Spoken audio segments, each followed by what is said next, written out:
이 시간도 성삼일체 하나님께서 여러분과 함께 하심으로 삼위일체 하나님의 깊고도 놀라운 뜻을 깨닫게 되는 은혜가 있으시기를 바랍니다. 목요 강설 시간입니다. 강설할 하나님의 말씀은 창세기 45장입니다. 이 가운데 7절과 8절 핵심 구절을 읽도록 하겠습니다.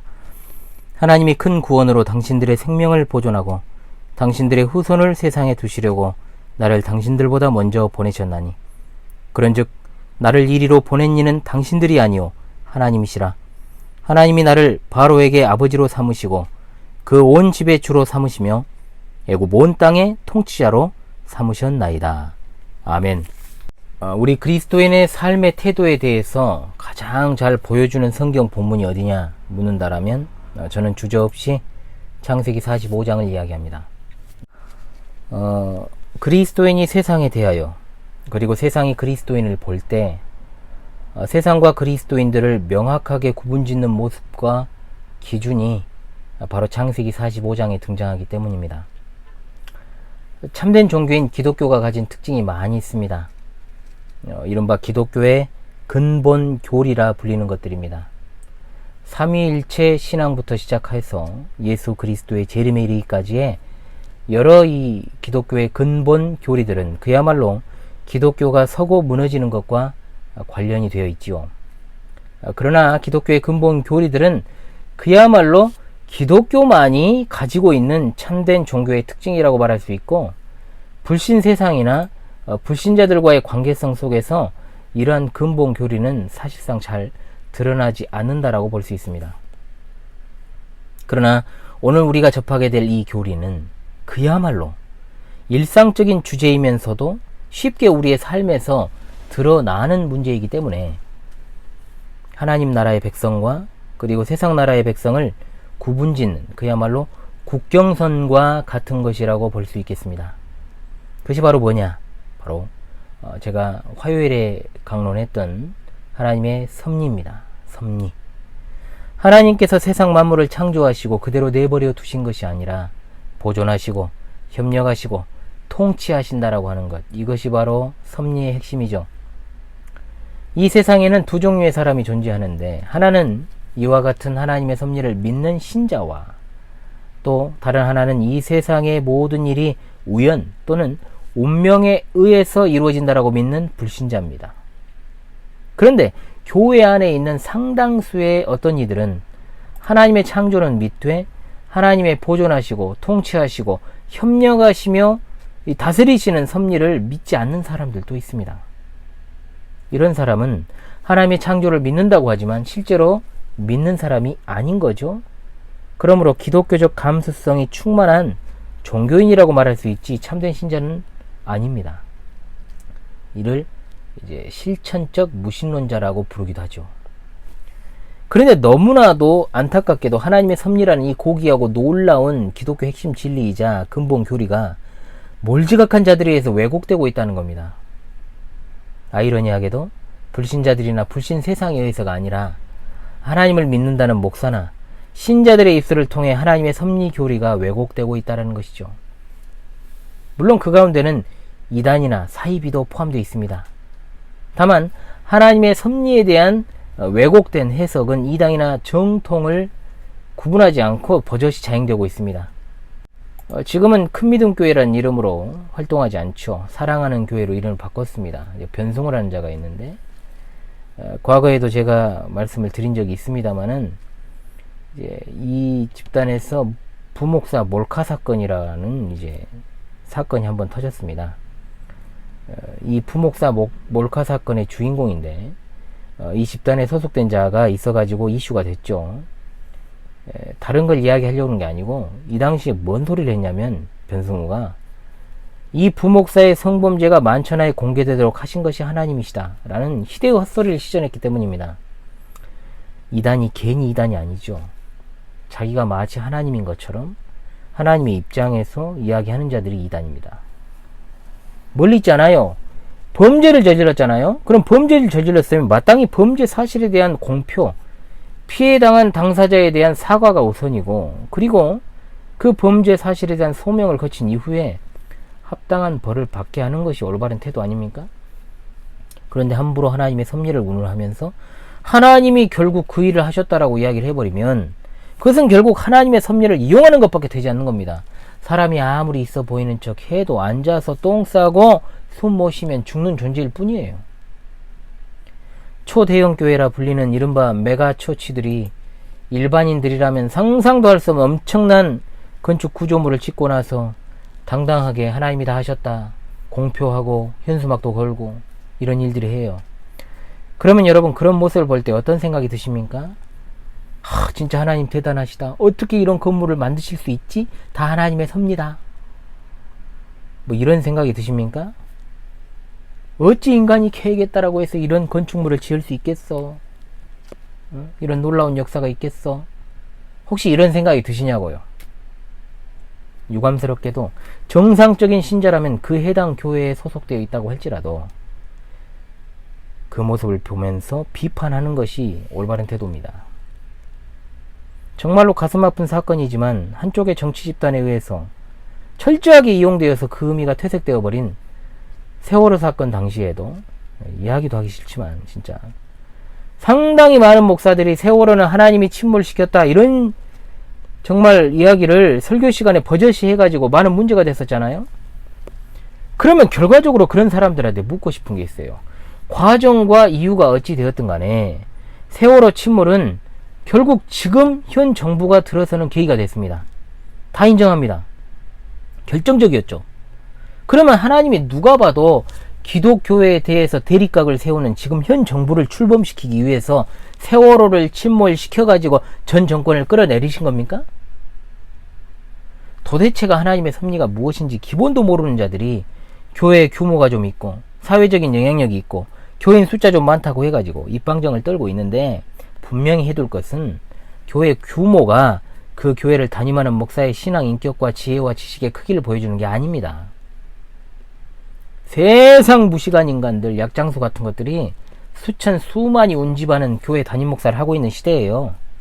이처럼 경거망동하고 함부로 입을 놀리니까 교회가 세상과 사람들로부터 정말로 코로나 시대는 정말 물 만난 고기처럼 배척받는 것이 당연한 겁니다.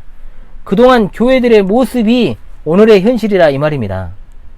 감히 하나님 앞에서 어디 기본도 안 되는 한 줌 떨거지들이 세상에서 그 정말 한낱 없어져 버릴 재물 좀 있다고 끝발 있다고 하나님의 이름을 갖다가 함부로 운운하고 섭리를 들먹거리는 꼴이라는 것이 얼마나 우리가 정말 크고 거룩하신 하나님 앞에서 두렵고 떨리는 일입니까? 어떻게 그것을 나중에 감당하려고? 하나님이 훅 불어버리면 그냥 그 즉시 꺼져버릴 인생 아니에요? 마치 그런데 자신들이 똑똑하고 잘나서 자기 능력으로 그 자리에 있는 것처럼 설치는 게 얼마나 그것이 가소로운지 모르냐 이거예요. 여러분 그렇게 봐야지 현상을. 그렇지 않고 정말 아무 생각 없이 마치 은혜의 시대가 도래한 것처럼 생각해서는 안 된다는 겁니다.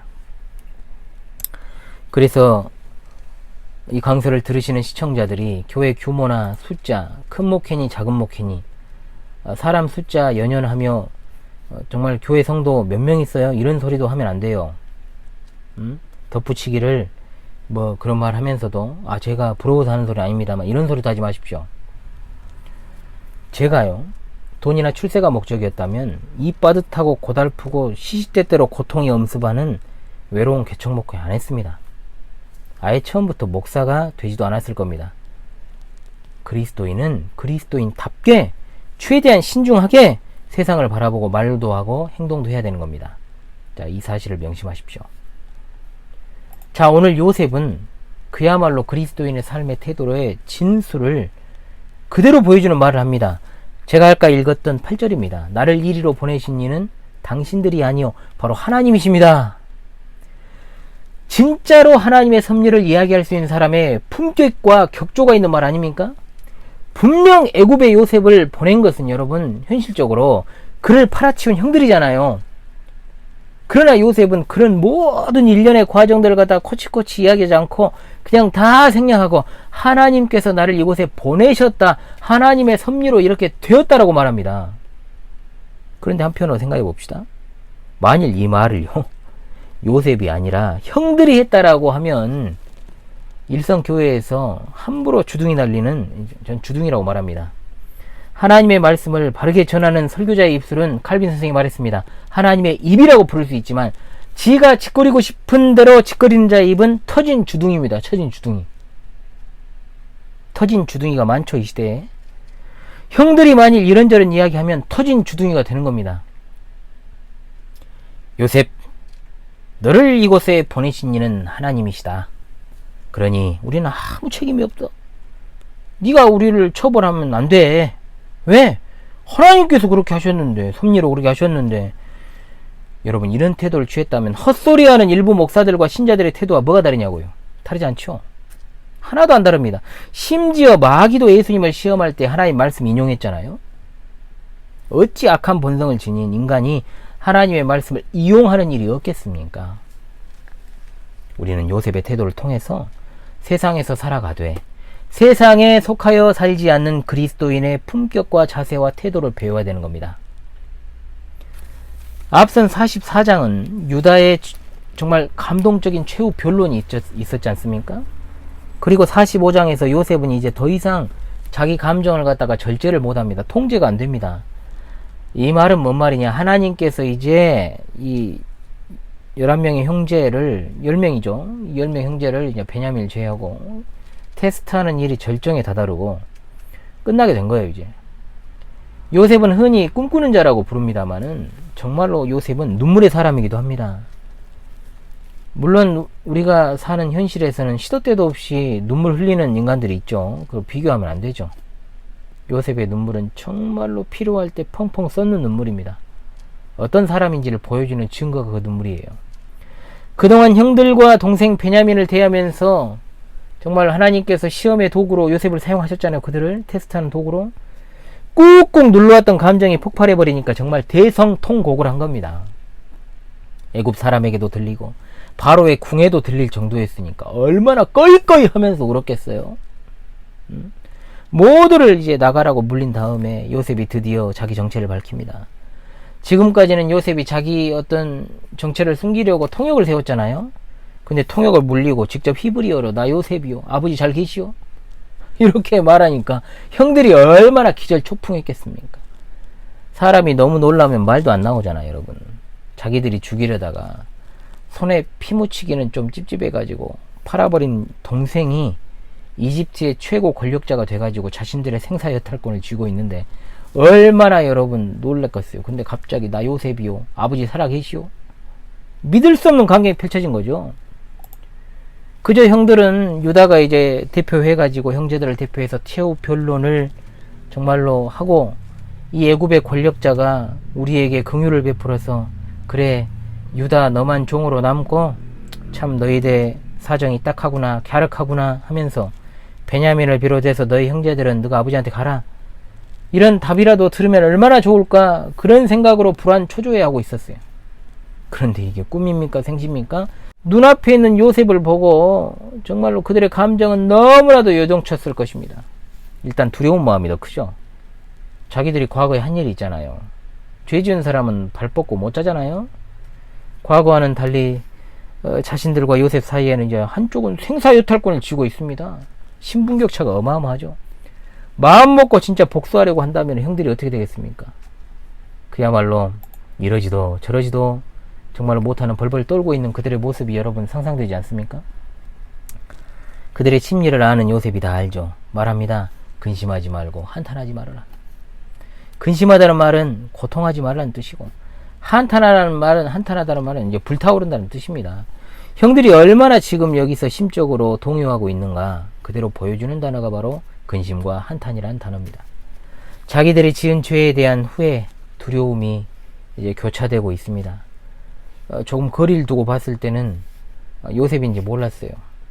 그러니까 요셉이 이리 좀 가까이 오시오, 진짜로 가까이 가니까 아무리 시간이 흘렀어도 여러분 아버지가 같은 핏줄인데 딱 보면 알죠.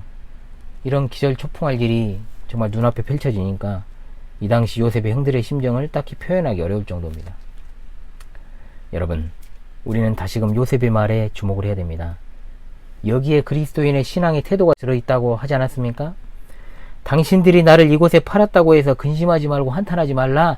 하나님이 생명을 구원하시기 위해서 나를 당신들보다 앞서서 보냈을 뿐이다.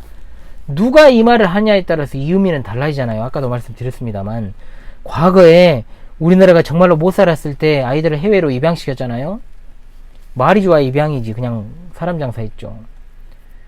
절대 해서는 안 되는 행동이었지만 어쩔 수 없이 정말로 이산 가족이 된 사람도 있지만 의도적으로 입양시켜버린 사람도 부지기수였어요. 부모가 형편이 어려우니까 자식을 팔았죠. 그런데 입양 간 그 자식이 성공해가지고 이제 부자가 된 거예요. 그리고 이 부자가 된 그 자녀가 비록 자기가 팔렸지만 친부모가 궁금하잖아요. 찾았어요. 근데 친부모가 딱 이제 찾아보니까 너무 어려워 형편이. 도움을 좀 줬습니다. 그러면 자녀 입장에서는 그런 말 할 수 있잖아요.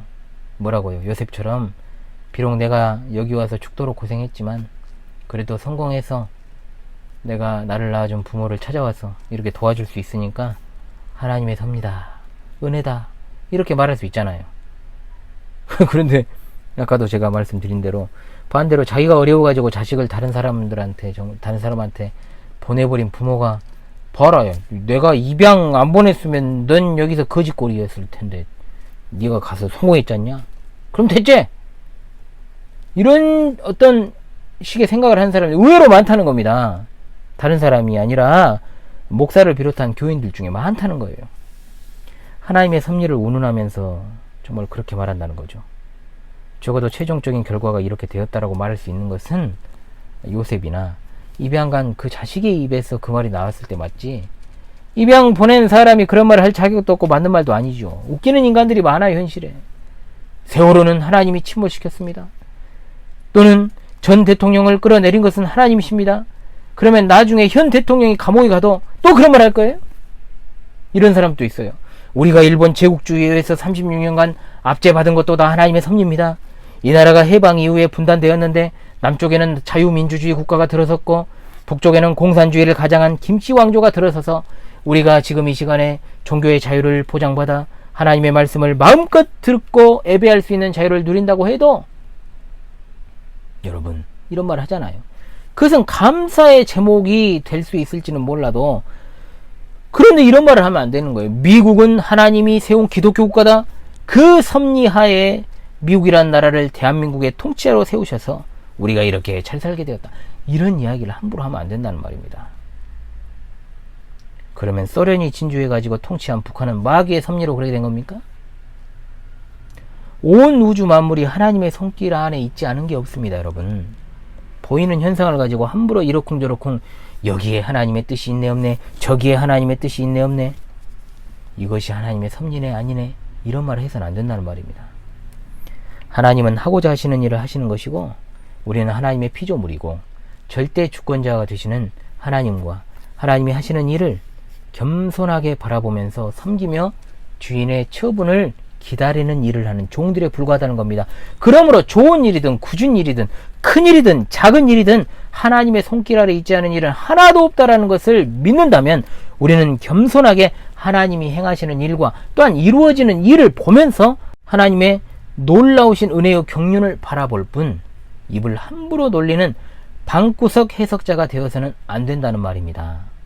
왜냐하면 오늘 본문에 등장하는 요셉도 정말 산전수전 다 겪고 애굽으로 팔려왔던 그 순간부터 보디발의 집에서 지냈던 순간 억울하게 누명을 쓰고 감옥에 수감되고 또 그 감옥에서 죄수로서 더 많은 시간을 보내야만 했지만, 그리고 그 모든 일들이 결국은 형들 때문에 일어난 일이라는 것을 생각할 때마다 진짜 분노가 치밀어 오르지만, 하나님의 섭리가 아니었다면 나는 진작 죽어 없어져도 이상할 것이 없는 존재였지만 하나님께서 나와 오늘까지 함께 하시고 오늘에 이르게 하셨다는 거예요.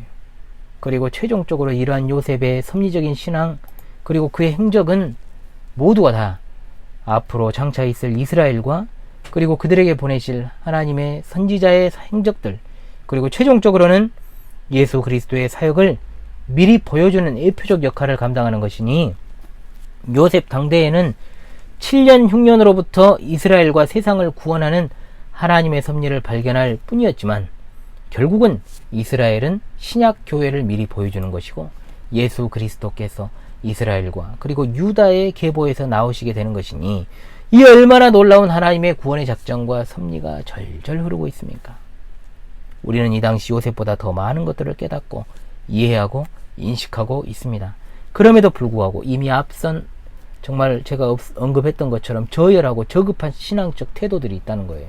버려야 됩니다. 하나님의 섭리를 믿는 신앙이라는 것은 막 갖다 붙이고 때려 맞추는 게 아닙니다. 이것은 사실 꿈보다 해몽이라는 속담에 가까운 태도에 불과한 것이고 소위 정신 승리를 위한 해석일 뿐 신앙일 수 없는 것입니다. 진짜 하나님의 섭리에 기대어 그 섭리를 통한 위로와 소망은 어디에서 오는 것이겠습니까? 나에게 어떤 역경과 환란이 닥쳐오더라도 하나님이 나와 함께 하신다는 사실을 믿는 믿음이야말로 진짜 하나님의 섭리에 기대어 살아가는 섭리적 신앙이라고 볼 수 있다는 것입니다. 하나님을 그릇되게 믿고 하나님의 섭리를 바르게 인식하지 않는 자들은 항상 좋은 쪽으로 긍정적으로 하나님의 섭리를 해석하는 특징을 가져요. 한마디로 일이 잘 풀리는 가운데는 하나님의 은혜적 섭리를 이야기합니다. 우리식으로 말하면 아다리가 잘 맞아가지고 와꾸가 그냥 잘 맞아 떨어지면 하나님의 섭리를 운운하고 여호와 이래 막 이러죠. 난리가 아니죠. 그런데 안 좋은 일이 일어나거나 좋지 않은 일이 겹겹이 일어날 때는 하나님의 섭리는 고사하고 지가 지금까지 해오던 일들은 생각하지 않고 왜 내게 이런 일이 왜 이것부터 시작을 해가지고 하나님이 살아계시면 이럴 수 있어? 왜 내게 이런 고난이 찾아오는 거지? 이렇게 생각을 하니까 답이 없는 겁니다. 답이 없어요. 또는 더 나아가가지고 내가 도대체 뭔 죄를 저질렀길래 이런 일이 일어나는가? 솔직히 겁나게 죄 많이 지었는데 자기만 모르죠. 아니 알려고 하지 않는 것 같아요.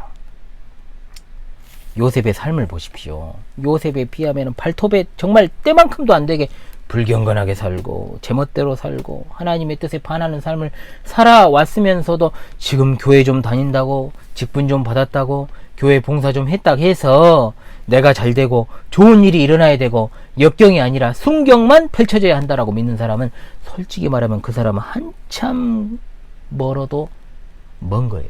아직도 글러먹었어. 신앙의 근본부터 글러먹은 것입니다. 그러면 여러분 요셉은 뭐 죄 지었기에 형제들한테 미움을 받고 정말 노예로 팔렸습니까? 요셉이 무슨 죄를 지어서 감옥에 갇혔습니까? 죄를 안 지으려고 오히려 몸부림을 쳤죠. 그래서 갇혔잖아요. 오히려 경건하고 거룩하게 살려고 하다 보니까 그렇게 됐다는 겁니다. 솔직히 말하면 정말 경건이라고는 눈을 씻고 찾아봐도 안 보이는 사람들이 자기 멋대로 하나님을 판단하고 또 제대로 하나님을 섬기지도 않는 사람들이 그런 소리를 해요. 원래 어설프게 아는 것이 아예 모르는 것보다 더 위험하다고 그랬습니다. 책을 한 권만 읽은 사람을 조심하라는 라틴어 속담이 있습니다. 이런 신앙은 근본 없는 신앙입니다. 심지어 제 주위에 교회 출석도 안 하는 사람이 아버지가 나한테 어떻게 이럴 수 있지? 아버지의 뜻이 어딘가에 있겠지? 이런 말을 하는 것을 들어보면 정말 기가 찹니다. 그 아버지는 하나님이 아니라 옥황상제겠죠. 그러나 제가 제일 걱정스러운 것은 교회 안에 있는 사람 중에 다수의 사람들입니다. 여러분은 그런 근본 없는 신앙 되지 말기 바라고요. 그래 왔다면 이제는 그러지 마십시오. 최상의 일, 좋은 일, 굳은 일, 안 좋은 일, 최악의 일까지도 다 하나님의 손길에 있습니다. 아멘. 하나님은 그러한 모든 일들을 사용하셔서 하나님의 뜻을 이루어 가시고 선한 길로 이끌어 가시며 우리를 다듬어가는 분이심을 믿으시기 바랍니다. 내가 하나님의 자녀인데 왜 나한테 이러시지? 웃기는 소리 하지 말라는 겁니다. 웃기는 소리 그거. 신앙생활을 10년을 하고 50년을 하고 그렇게 해도 여전히 유치원 수준의 신앙생활을 하고 있는 사람들이 많습니다. 제가 여기 계신 시청자분들의 면면을 다 알지는 못해요. 그래도 제가 아는 분들을 기준으로 해서 말씀을 드리겠습니다. 이 강서를 시청하시는 여러분 중 제대로 신앙생활을 10년 넘게 한 사람이 한 사람이라도 있습니까? 솔직하게 한번 마음에 손 놓고 생각해 보십시오. 제가 틀린 말을 하고 있습니까? 제가 어느 안전이라고 함부로 입을 노리겠습니까? 제대로 된 개혁신앙을 추구하며 살아오지 않았다면 과연 그것이 제대로 된 신앙생활이었겠냐고요. 아니면 정말 신앙생활을 얼마나 여러분들이 제대로 하셨습니까? 언제부터 여러분들이 그렇게 대단했습니까? 고상한 신앙이었습니까? 역사적 기독교인이 개혁파니, 칼빈주의니, 이런 우리 신앙의 원류를 따라서 얼마만큼 신앙생활을 하셨냐는 거예요. 온전하게 제대로 배워봤습니까? 우리는 정말로 하나님 앞에서 겸손해져야 됩니다. 우리는 하나님 앞에서 아무것도 아닌 용서받은 죄인들일 뿐이에요. 용서받은 죄인일 뿐. 그 용서받는 일에 그리고 내가 한 일이 하나도 없어요. 그러면 어때야 되겠습니까? 겸손히 인내하고 하나님의 뜻을 기다리는 신앙이 필요한 것이지, 경거망동하면 안 된다는 겁니다. 아이들도 키울 때 인간 부모의 뜻을 다 알지 못한 채로 성장하지 않습니까? 그런데 도대체 만사 만물의 창조주시자 구원주시자 주관자가 되시는 하나님의 뜻을 우리가, 여러분이 어찌 안다고 입을 놀리냐 말이에요. 말씀을 들었으면 제발 그 말씀에 합당하게 자신을 변화시켜 나가야 됩니다. 자신이 원래부터 가지고 있는 고정관념으로 언제까지 하나님의 말씀을 뭉개가면서 그렇게 살려고 합니까? 하나님의 뜻이 다 있으시겠지? 그런 생각을 했으면 그걸로 끝난 거예요. 끝난 거. 뭘 그렇게 갖다 붙이고 해석하려고 야단법석을 떠느냐는 말이에요. 그럴 시간이 있으면 하나님 말씀 한 구절 더 보고요, 또 정말로 제 유튜브 한번 더 보라는 말이에요. 다 나오니까요.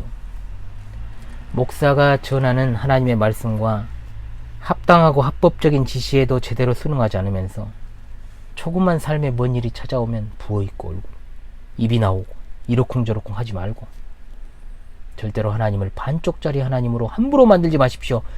뼈아프게 이 말씀을 들으십시오. 저는 목숨 걸고 목사하는 사람이에요. 이 세상과 사람들과 그리고 여러분과도 정말 이해관계로 얽혀있지 않으려고 엄청 정말 노력하는 사람입니다. 밖에서 아무것도 거저 안 받고 안 주고 살려고 하는 사람이에요. 받은 만큼 돌려주려고 용을 쓰는 사람입니다. 티나게 그것을 안 할 뿐이죠. 남들한테 보이려고 좋은 일을 하는 것 아니지 않습니까? 학창시절부터 남한테 1,000원짜리 한 장 빌려본 적이 없습니다. 이 목사 자리는 제게 축복의 자리입니다. 정말로 축복의 자리지만 고통과 인고의 자리입니다. 목사를 하나님의 말씀을 전하는 대언자로 여긴다면 삶을 진지하게 살고 돌아보십시오. 진짜 여러분, 하나님께서 진짜 매를 드시면 우리 뼈도 못 치릅니다. 이스라엘이 하나님의 말씀에 불순종했을 때 어떤 일이 일어났는지를 성경이 증거하고 있지 않습니까? 하나님이 요셉을 먼저 애굽에 보내신 것은 생명을 구원하시기 위함입니다. 아직도 흉년은 5년이나 더 남아 있었고 심지어 밭갈이도 못할 정도니까 얼마나 극심했을 거예요. 7절에 말합니다. 하나님이 큰 구원으로 당신들의 생명을 보존하고 당신들의 후손을 세상에 두시려고 나를 당신들보다 먼저 보내셨다라고 했어요. 남은 자라는 말은 성경에서 고난의 때에 미래를 재건하시려고 택하신 자들을 의미하는 단어로 사용되었습니다. 이를 위해서 하나님께서 자신을 형들보다 먼저 보낸 것 뿐이다. 그 중간에 있던 일들은 싹 다 생략합니다. 구질구질하게 말 나올 때마다 과거 들추는 일 안 합니다. 그냥 하나님께서 그렇게 하셨다로 끝! 하나님의 섭리에 기대어 살아가는 사람은 이와 같습니다. 이 모든 사실을 확증하기 위해 자신이 이곳 애굽 땅에 무슨 위치에 있는가를 말해요. 그리고 속히 지체 말고 돌아가서 아버지 모시고 오라고 말하잖아요. 흉년으로 인해서 모든 가족들이 위험해질 수 있으니까 신속히 일을 행하라. 이 모든 것들이 일단락 이제 정리가 되니까 그제서야 형들이 이제 요셉과 말을 섞기 시작합니다. 이것이 여러분 진짜 화해 아닙니까? 여러분의 삶도 마찬가지입니다. 내가 가해자든 내가 피해자든 일단 가해자의 피해자의 진짜로 1대1의 화해가 있어야 돼요. 그리고 현재를 이야기하면서 살아가야지, 과거에 얽매여서 과거를 들추고 파내면 그걸로 끝입니다. 주께 사랑하는 여러분, 사람들은 요셉을 꿈꾸는 자라 부르고 또 실제로 그는 꿈꾸는 자였습니다. 그러나 그 꿈꾸는 자라는 말의 의미는 요셉이 하나님의 계시를 전달하는 선지자라는 의미로 사용된 것이지, 요셉이 어떤 성공을 위한 꿈을 꾸었고 결국은 그 성공을 이뤄냈다, 이런 꿈이 아닙니다. 아직도 이렇게 설교하는 분들이 있던데 통탄할 일이죠. 성경 어디에 요셉이 자신의 성공을 위해 노력했다는 내용이 나옵니까? 성경 어디에 요셉이 자기의 출세에 연연했다는 내용이 나와요? 요셉은 하나님이 자신에게 주신 권세가 하나님의 교회와 세상을 구원하기 위한 직분이라는 것을 알고 그대로 실행에 옮긴 것입니다. 하나님이 세상에 우리를 존재하게 하신 이유는 하늘 공무원의 직임을 담당하게 하시기 위함입니다. 공무원의 직무가 뭡니까? 공무를 수행하는 것입니다. 하늘 공무원인 성도의 직무는 세상에서 하나님 나라의 복음을 전파하고 복음으로 세상을 섬기는 일을 수행하는 겁니다. 이 일을 하다 보면 당연히 힘든 일이 더 많습니다. 어려움도 당합니다. 한꺼번에 고난이 그냥 물밀듯이 닥쳐올 때도 있어요. 그러나 그럴 때마다 세상의 진통제와는 비교할 수 없는 정확한 치료제가 있습니다. 무엇입니까? 바로 예수 그리스도의 십자가의 치료제입니다.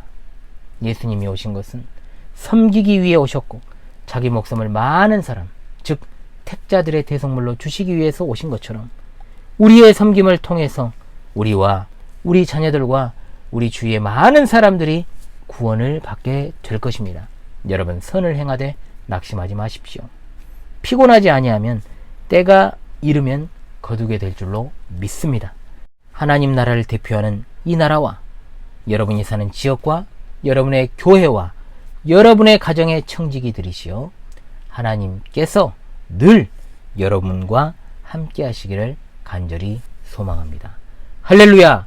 아멘.